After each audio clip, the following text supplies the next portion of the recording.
That sound means you're back on the air with the restaurant brokers, Eric and Robin Gagnon. Our conversation just came to a close with Darren Tristano of Technomic and also with Jonathan Mays of Franchise Times. And now we need to put into play exactly what we've been talking about, Eric. This is Restaurant Reality, the part of the show where we give you the inside scoop and unbridled truth. So today we're talking about the future of the restaurant industry. What did you think? Well, I think our guests did a great job at telling us the unbridled truth about what's coming up. And again, a redundant team changing. Things are happening, and they're changing in our industry that they're not like they used to be in the 80s and the 90s and even early 2000s. And you've got to look at your business from a very critical eye and execute properly. I mean, I heard the word food. The food's got to be right. And how many people have not looked at their food in recent terms? And when we say right, this you mean the menu? I mean, the menu, the food, menu, exactly. Preparation, operations, local sourcing, exactly. It's not just preparing right. People want to see their food. In the 80s and 90s, people spent a lot of money hiding in the kitchen. Nobody wanted to see what's happening back there. You just want a beautiful plate. Now they're saying, hey, people want to see their food. They're talking about Chipotle. How many other concepts like that? You got Moe's, you got Uncle Mattio's. So many concepts now. People want to see their food being constructed as they go through the line or as they wait at their table. So a lot of changes, Robin, that are coming that everybody should take a hard look at that.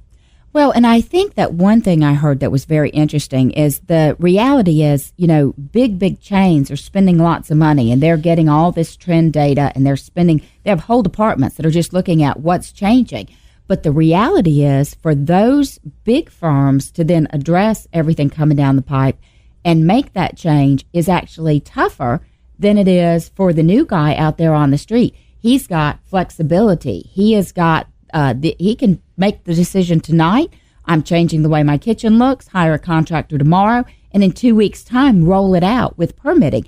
And if you got 15 to 15,000 units, it can't happen. And they'd be terrified to make it happen because they are responsible to shareholders and to make sure every single unit economics and all the capital gets this XYZ specific return. So in a lot of ways, as that more smaller unit, you can actually leverage your ability to tie into what's happening in the industry and get ahead of everyone else. And see, we often look at the reality of saying the smaller guy may not be able to measure up. In this case, I think he's ahead of the game. Do you agree? Yeah, he has a lot more ability. I mean, try to turn a cruise ship around versus a duck hunting boat. I mean, it's the same thing here. It's a lot easier to turn that small boat around quickly and in a more tight corner than the big cruise ship. I think also one thing that was very interesting that, in the past, if you take back to McDonald's had great success. Burger King came and say, I want to do the same thing. I want to put myself close by them, and there's enough business for both of us. But what we heard today is like now same consumers are going out a bit more often, but there's not more consumers that many out there. So you really got to figure out a way now, what is my competitor or my sibling kind of in the business do, and how do I get them to come to my store as well as going to their store? So it's a little different as far as how you go and get your customers and increase your market share. Well, because it's a market share game. Yep. I mean, both parties told us today, net adjusted for inflation, restaurant sales aren't growing year over year. So we're looking at 3.5%, and maybe that's 0 to 1% by the time it's adjusted. So the reality is you've got to figure out how to take share from the guy across the street and pull. Those families aren't going out more frequently. You've got to pull them into your restaurant more frequently. And I also just want to touch on the idea, too, that everybody can do it. The small guy can't get caught up in just saying, it's all I can do to keep my head above water. I've got to figure out if the staff's going to show up. I've got to figure out what to order each week. I mean, this is a tough business. It's not for the faint of heart. But when the returns are there, they're absolutely great returns. Yeah, and it's, again, keeping up with trend, stay current, execute from the staff, from the food, from your marketing, because, I mean, you can just throw a lot of money at marketing and not working. So you've really got to understand who your customer is and spend some time on these things. In the past, you may not have to do as much focus. So now it's a good time to look at it and see, okay, what do we have to offer? How do we communicate to people? I mean, how many restaurants as brokers, Robin and I have seen that are beautiful, beautiful build out, great places, and nobody's heard of them. And it's unfortunate because they spend so much money building this beautiful place, building a great menu, but they don't have enough money to tell the world we are here and we want you to come see us. Isn't that right? That's right. And by the way, speaking of those restaurants, we got to talk about some of the restaurants that we have for sale because, We Sell Restaurants is now spreading nationwide, and we have listings. One of the ones I want to talk about this week is in Texas. That's nearby Houston. It's League City, Texas. And we have a franchise sandwich shop for sale. So then you get kind of the benefit of the big franchisor, their marketing, they're staying on top of trends, and then you're able to go in and do that local level guerrilla marketing. So they did gross sales of more than $425,000 last year. They're pre-approved for lending.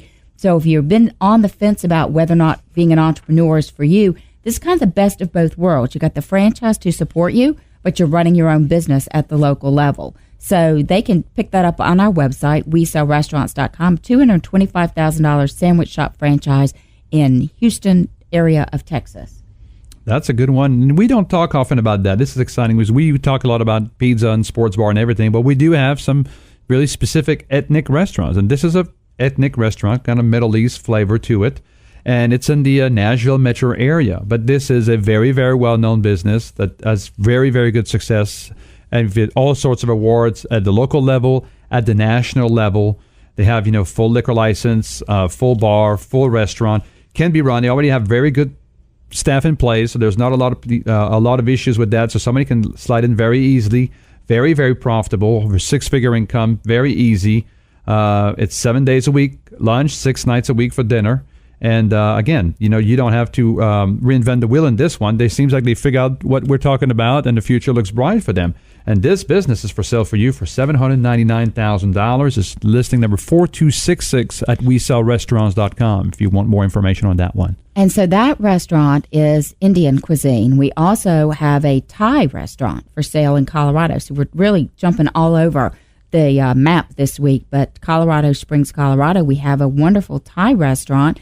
And you can keep it as that concept. They'll give you all the recipes, the website, decor, and trademarks. Or you want to go in and do your own thing, because that's the great thing about many of our listings. This particular listing is less than $50,000. So you could take that space. And as we talked about with our guests today, sometimes it's about take over the old space that's existing, buy in because you can't otherwise get access to really great locations. This particular restaurant's 900 square feet and the rent's $1,000 per month with 5 years left on the lease. So you buy the business, you get access to a really, really great lease. So maybe that's where you actually put your new business in, even it has nothing to do with Thai food. Yeah, and that is great advice, Robin. Also, if you go to WeSellRestaurants.com and you take a look and you didn't see maybe exactly what you're looking for, don't get discouraged. I mean, believe it or not, we get almost a brand new listing every single day of the week, year round. So things change almost daily. So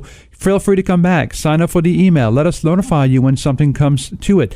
Give us a call. Send us an email. Say, this is what I'm looking for. Let one of our specialists to work with you and maybe even customizing a search for you. That's something that we would do for certain clients. So don't get discouraged. Stay in touch with us. We'd love to hear from you. And I think, if you give it enough time, you're disciplined enough. We talk about real estate today a little bit being challenging. The special that We Sell Restaurant can come with a creative way to help you getting the right location for you at the right price. I love that. I always love it when we send people to our website, WeSellRestaurants.com, because that is absolutely the place that is an industry leader in restaurants for sale, franchise restaurant resales, and where you can find sites for your new business. Our firm, We Sell Restaurants, closes an unprecedented 90% of all listings, and we'd love to hear from you, any of our certified restaurant brokers. Be happy to take your call. If you call our office, it's 888-814-8226. This is Eric and Robin Gagnon, and We Sell Restaurants.